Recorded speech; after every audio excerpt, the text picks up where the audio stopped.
A continuació, per fixar la posició del grup parlamentari de la candidatura d'Unitat Popular Defensem la Terra, té la paraula la diputada senyora Laura Vega.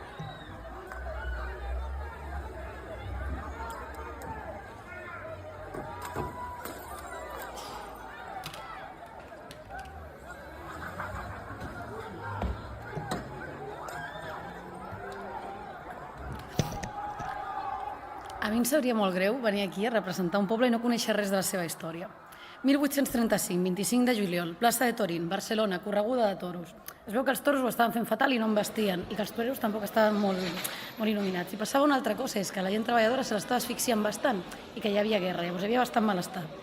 Va haver un moment determinat en què el públic va decidir que era el moment de liar-la, va saltar a la plaça, va matar el toro, va arrencar els seients, els va tirar, va sortir d'allà, van cremar uns quants edificis, clericals en concret, i a partir d'aquí es va liar. Llavors, quan ens diuen que Salt s'està liant i que aquesta gent i que què estem fent i comencen a parlar d'aquests que no són catalans i de més, penso que poc coneixen la història del poble català. Si el poble català precisament té un tret cultural és que no ha permès mai aquestes coses. Ho veia fa uns moments Manel Vidal, perquè mirin, per les tonteries que escoltem aquí, jo de vegades de veritat que prefereixo escoltar un humorista.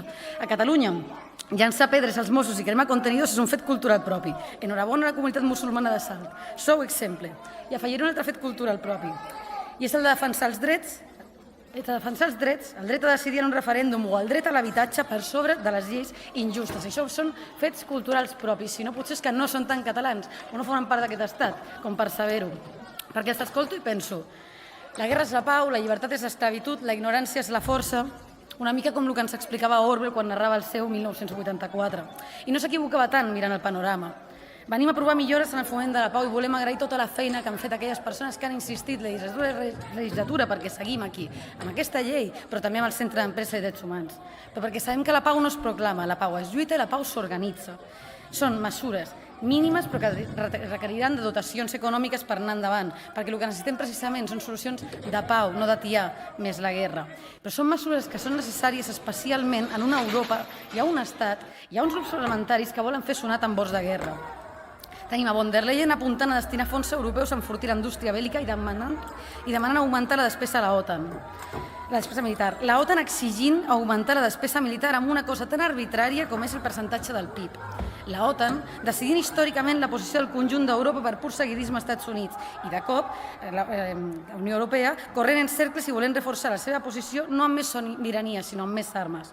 Llavors ens hem de preguntar, per què la OTAN?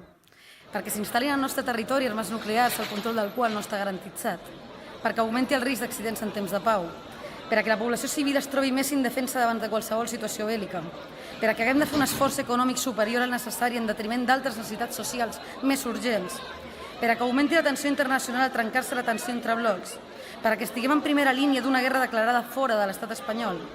Els riscos d'ingressar a la OTAN eren evidents. La cessió de sobirania que suposava, també.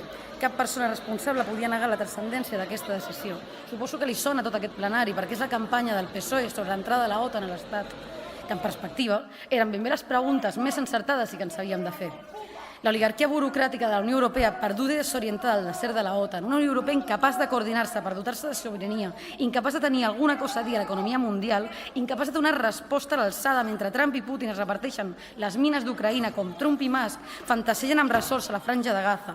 Una Unió Europea incapaç de donar una passa endavant ferma, clara i afirmativa per la pau, com en canvi sí que han fet altres territoris, com ha fet el president Lula a Brasil. Saben què passa? Que el poble sap perfectament qui mor a les guerres, que la realitat d'un front és la deserció de qui no vol perdre la vida, que és el que està passant. A un bàndol hi ha un altre. I passa també que el poble sap perfectament qui s'envia a la guerra. A mi em fa gràcia el programa de Vox parlant de recuperar el servei militar obligatori quan el seu portaveu Abascal no va fer ni la mili, que en aquell moment era obligatòria. Sembla que la glòria i l'honor, als propagandistes de l'odi només els agraden quan són les consignes i els discursos, sobretot quan hi van els altres. Aprofitem per recordar-los que no coneixen el poble que diuen representar, que la insubmissió en aquest país és una lluita obrera de la qual vam fer menció l'altre dia, de la que volem fer també menció perquè va de més d'un segle. Perquè ens sabem la seva cantarella, la d'enviar treballadors a guerres en nom de la democràcia. Guerres que al final només tenen a veure amb repartir el petroli, el liti i altres recursos. Mirin, última explicació perquè coneguin una miqueta aquest país. En aquesta ciutat, no gaire lluny del Parlament, van voler enviar els treballadors a una guerra al Rif. Una guerra del comte Romanones, el marquès de Comillas, el comte Güell, que bàsicament el que tenien a veure amb unes determinades mines, també, en l'extracció d'aquestes mines. I el que va passar és que el poble català va dir que no, i es va desencadenar el que s'ha volgut anomenar la setmana tràgica. D'altres li diuen la setmana gloriosa. Estaria bé que quan venen aquí i ens diuen que no estem presentant unes propostes que realment aposten per la pau i pel foment de la pau, coneguin una miqueta la història d'aquest poble. Moltes gràcies. Acabades les intervencions, procedim... Sí. La senyora Oriols demana la paraula. Per què demana la paraula, senyora Oriols? El president demanava la paraula per l'article 87 perquè voldria que també s'investiguessin les declaracions que ha fet la diputada de la CUP, on ha aplaudit i felicitat els immigrants musulmans que estan atacant la comissaria de Salt i que posen en risc la vida dels nostres agents. Gràcies. Vostè, com qualsevol altre diputat,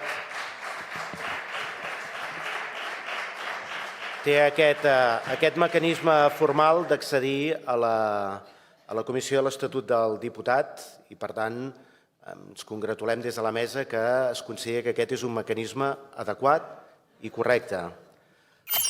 Enhorabona a la comunitat musulmana de Salt. Sou exemple. Esto es una humillación, la verdad. La verdad. Esto es Salt, vale, han hecho tal. Pero la policía cree que son reyes del mundo, no sé qué, nos quieren coger a todos del palo. Bueno, pero yo también, no he hecho nada, me quieren coger. También piensa, pero mira todo lo que hemos destrozado, hemos cerrado las calles, bro. Y no lo han cerrado los polis, ¿eh? Es que ahora mismo no puede salir nadie de Sal. Nosotros sabemos saben por qué lo han hecho. Ya. Porque saben, esto es, os la voy a contar, quinta vez que me persigue la policía. Sigo sin entrar a la comisaría aún. Si hoy me pillan, la verdad... Quítame en serio. Quítame la chaqueta, quítale. Tú va, que la policía... Tú, no me está gustando. Luis, corre. Aquí, anda. Enhorabona a la comunitat musulmana de Salt. Sou exemple. Vende a 800, 900. ¿Cómo vas a pagar en tu nómina 1.000 euros, 1.200, 1.300? ¿Cómo vas a pagar vivienda 800, 700? ¿Cómo vas a vivir? Agua, luz, comida, la ropa, todo. ¿Cómo vas a vivir así?